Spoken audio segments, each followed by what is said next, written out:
Hello everybody. I have decided to make some new badges because I just got a 25mm badge press and I'm so excited. These are so freaking cute. This is a vintage public domain image that I got off the internet, and I've pressed it into a 25mm button with nothing on the back. So I have the option to put a magnet on here, or a badge, or a ring back, or basically use it as a cabochon for any kind of back. So it could be any kind of jewelry, cufflink. Yeah, it's really exciting and it's so cute and spiffy. And so I put together a whole bunch of art and I thought I'd make a video of me cutting it all out. This is a bunch of pages. So there's plenty to see, and I won't show you all of the details now because I'll show them to you as we go along. These are some that I've cut out earlier. As you can see, some of the lines are wonky. This is because I was originally trying to cut them with this so-called 35mm craft punch, but it is not 35mm at all. Sam and Lucy craft punches, not accurate. This is actually 1.5 inches, which is 2mm extra. And I was really unhappy about that. So I'm going to return this, I think, because I ended up having to cut, you know, these with a pair of scissors, and now they're all yucky. So I have altered my variable circle cutter. I have put a piece of cardboard on the bottom and I've measured out the exact 35mm circle that I want and put this cardboard down the bottom so that I can look through it and see exactly where to cut the piece of paper. It's not the best because it still has this giant thing in the way of the view, but you can still kind of see. I'll show you. Here's one of my pages of art to do. So I'll choose this one on the end, and I might line it up like that. You can't see that at all though, can you? I might have to film that with a bit of a close-up. Well, no, I won't bother doing another close-up. I am lazy. So anyway, I've just lined this up. I can see the artwork through this circle, so I know exactly where to cut.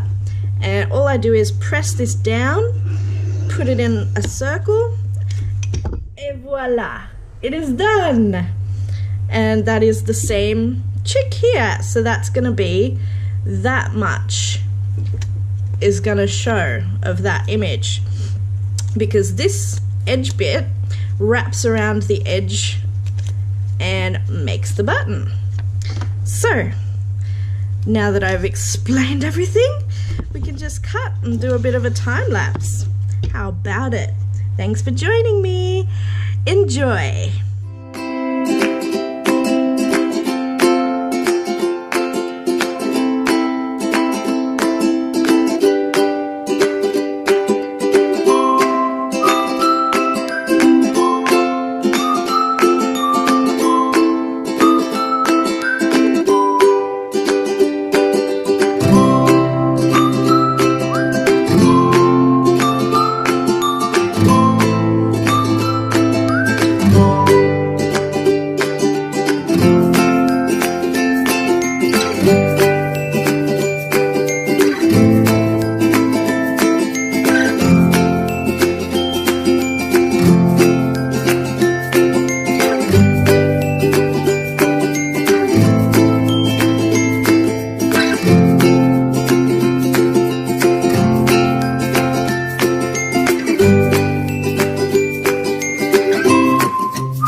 bunch of these little circles, paper circles.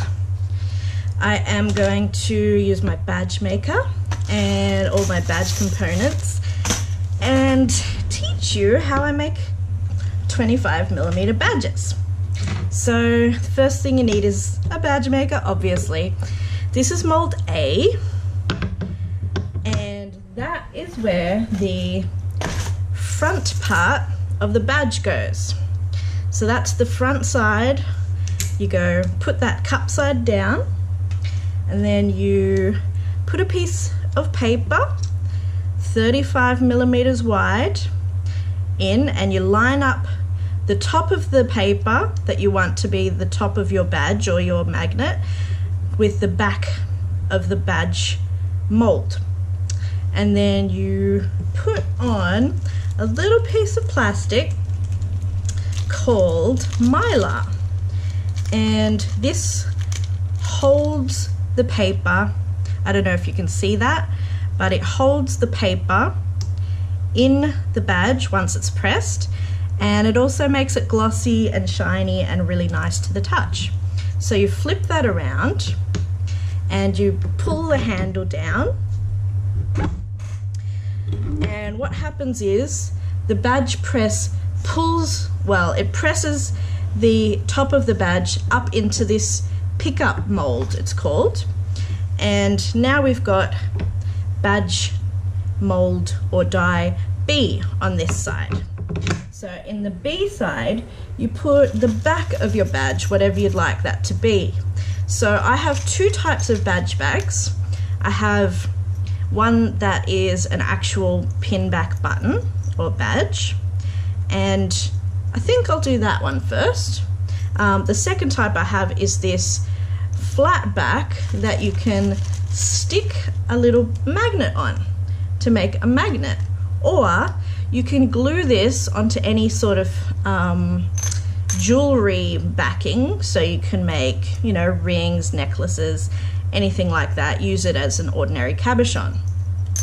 So I'll show you how I make the pin back badge first.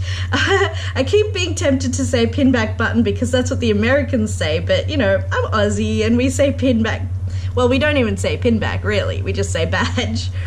Okay, so die B, and you put the badge back on with the pin facing down and the sharp edges facing up, and you line up where you want the top of your badge to be with the same place you lined up the other one, because pop it in there, because when you flip it around, that becomes the top down the bottom there.